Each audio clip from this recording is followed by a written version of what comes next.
చేస్తున్నానండి. చాలా ఈజీగా ప్రిపేర్ చేసుకోవచ్చు. ఈ పన్నీర్ పలావ్ని ప్రిపేర్ చేసుకోవడానికి ఏమేమి ఇంగ్రీడియంట్స్ కావాలో ఒక్కసారి చూసేయండి ఫ్రెండ్స్. దీనికోసం అయితే ముందుగా నేను ఈ కప్పుతోటి 1 కప్పు రైస్ తీసుకున్నానండి. ఇలాగా ఒక అరగంట ముందే నేను నీళ్ళల్లో వేసి నానబెట్టుకున్నాను కడిగేసుకొని. నేనైతే బాస్మతి రైస్ తీసుకున్నాను. ఏ రైస్ అయినా సరే వీటికి బాగానే ఉంటుంది. అలాగే అరకట్ట కొత్తిమీర, అరకట్ట పుదీనా తరుగు, 100 గ్రామ్స్ పన్నీర్ తరుగు ఈ విధంగా క్యూబ్స్ కింద కట్ చేసుకోండి.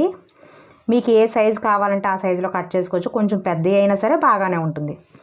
అలాగే చిన్నది మీడియం సైజ్ టమాటో 1, అలాగే క్యాప్సికమ్ 4 పచ్చిమిర్చి చీలికలు, 1 ఆనియన్ తరుగు, 2 టేబుల్ స్పూన్ గీ. దీన్ని అయితే నేను మొత్తం గీతోటే చేస్తున్నాను. మీకు కావాలంటే ఆయిల్ వేసుకోండి.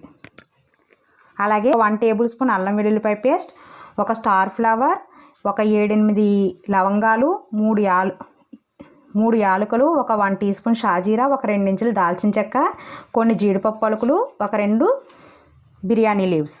అలాగే దీనికి తగినంత salt, 1/4 teaspoon garam masala powder. ఇది ఎలా ప్రిపేర్ చేయాలి ఏంటో చూసేద్దాం. చూసారు కదండి, స్టవ్ ఆన్ చేసుకుని ఇలాగా ఒక ప్యాన్ కానీ కుక్కర్ కానీ పెట్టుకోండి. నేనైతే ఈరోజు ఇలా ప్యాన్లో ప్రిపేర్ చేసి చూపిస్తున్నాను. ఇది బాగా హీట్ అవ్వాలి.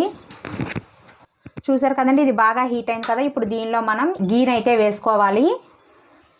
మనం ఈ జీడిపప్పు పలుకులు అలాగే ఈ బిర్యానీ స్పైసెస్ అన్నీ కూడా వేసేసుకోండి.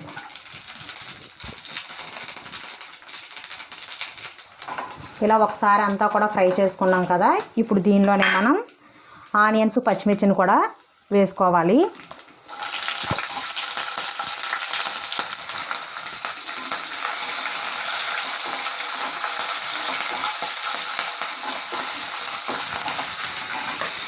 ఇవన్నీ కూడా కొంచెం ఫ్రై చేసుకోండి.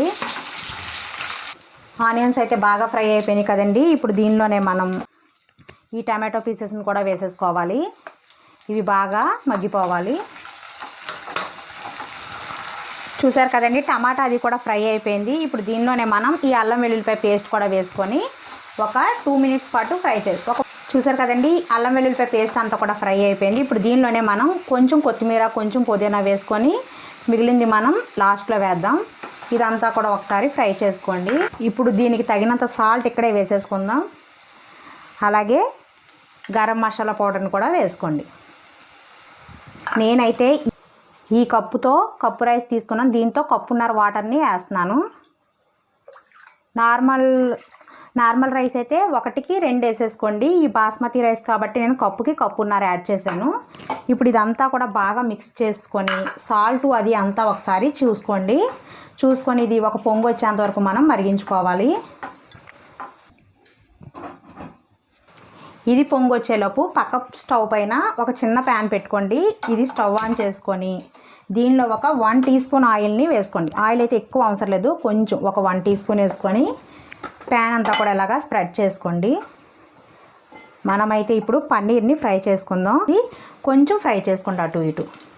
చూసారు కదండి, ఎసరు బాగా మరిగింది కదా. ఎప్పుడు కూడా మనం బాస్మతి రైస్ అనేది ఎసరు పొంగకుండా వేయకూడదు. అలా వేస్తే నానిపోయి రైస్ అనేది చెదురైపోద్ది. చూసారు కదా, ఇప్పుడు ఇలా మరుగుతున్న ఎసరులోనే మనం ఈ రైస్ని వేసేసుకోవాలి.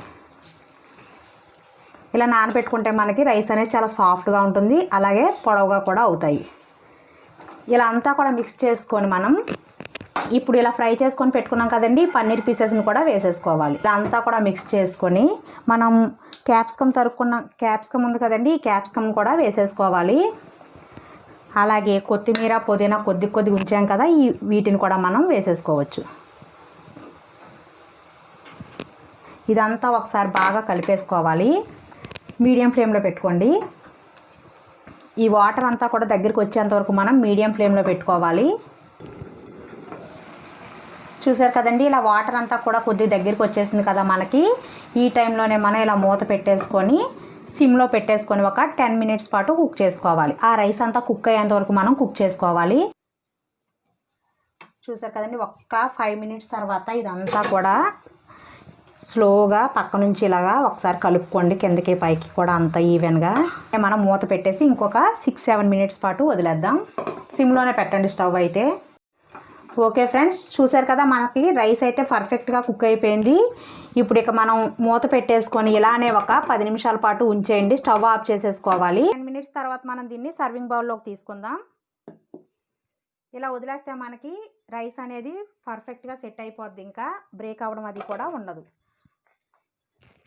చూసారు కదా, ఎటువంటి తడి కూడా లేకుండా చాలా బాగా మనకి పన్నీర్ పులావ్ అనేది రెడీ అయిపోయింది. దీన్ని మనం రైతాతో కానీ లేదు అంటే ఏదైనా ఒక గ్రేవీ కర్రీతో కానీ సర్వ్ చేసుకుంటే చాలా టేస్టీగా ఉంటుంది. అక్కడక్కడ పన్నీర్ పీసెస్, కాజు ఇవన్నీ తగులుతూ, క్యాప్సికమ్ కూడా తగులుతూ చాలా టేస్టీగా ఉంటుంది కదా ఫ్రెండ్స్. ఎంతో యమ్మీగా చాలా కలర్ఫుల్గా మనకి పన్నీర్ పులావ్ రెడీ అయిపోయింది. మీరు కూడా ఒక్కసారి ట్రై చేయండి. ఈ పన్నీర్ చాలా సాఫ్ట్గా ఉంటుంది, అలాగే రైస్ కూడా చాలా సాఫ్ట్గా చాలా టేస్టీగా ఉంటుంది. ఎవరైనా ఫస్ట్ టైం నా ఛానల్ చూస్తున్నట్టయితే ముందుగా మీరు నా ఛానల్ సబ్స్క్రైబ్ చేసుకోండి. పక్కనే ఒక బెల్ ఐకాన్ ఉంటుంది, దాన్ని ట్యాప్ చేయండి. నచ్చితే లైక్ చేయండి, మీ ఫ్రెండ్స్కి షేర్ చేయండి.